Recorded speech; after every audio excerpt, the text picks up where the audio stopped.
আসসালামু আলাইকুম সম্মানিত সুধী।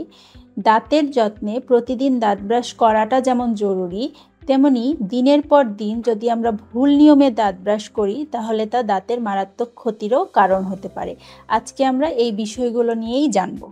এবার দেখেন, আমরা অনেকেই হয়তো এরকমভাবে ব্রাশ করে থাকি এবং অনেক জোরে প্রেশার দিয়ে, এবং মনে করি যে যত জোরে প্রেশার দিব, যত ঘষাঘষি করব তত আমার দাঁতটা পরিষ্কার হবে।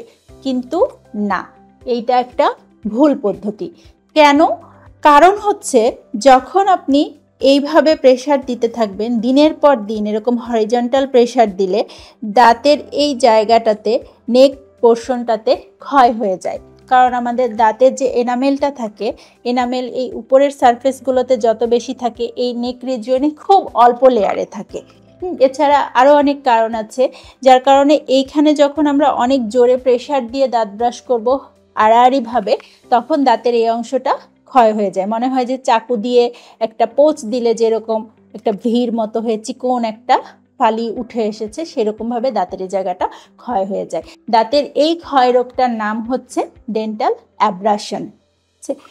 এবং এই ডেন্টাল অ্যাব্রাশনের ফলে দাঁতটা একদিকে যেমন দুর্বল হয়ে পড়ে, ঠিক তেমনি এই ডেন্টাল অ্যাব্রাশনের ফলে আমাদের অনেকের দাঁতেই সেন্সিটিভিটি ডেভেলপ করে। তখন ঠান্ডা কোনো খাবার খেতে গেলে, মিষ্টি কোনো খাবার খেতে গেলে, কিংবা অনেক সময় গরম চা কফি খেতে গেলে আমাদের দাঁতটা শিরশির করে ওঠে, এবং এটা দীর্ঘদিন থাকলে তখন সেখান থেকে ব্যথাও তৈরি হতে পারে।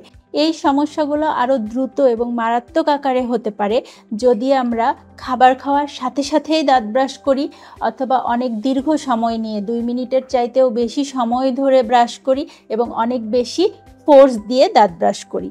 এই বিষয়গুলো হয়তো যারা আগে থেকে জানেন এবং মানেন তাদের প্রতি আমার হ্যাটস অফ, কিন্তু যারা জানতেন না, আজকে জানলেন, তারা ভবিষ্যতে এই ব্যাপারগুলো নিয়ে সচেতন থাকবেন, সুস্থ থাকবেন। ভালো থাকুন। আসসালামু আলাইকুম।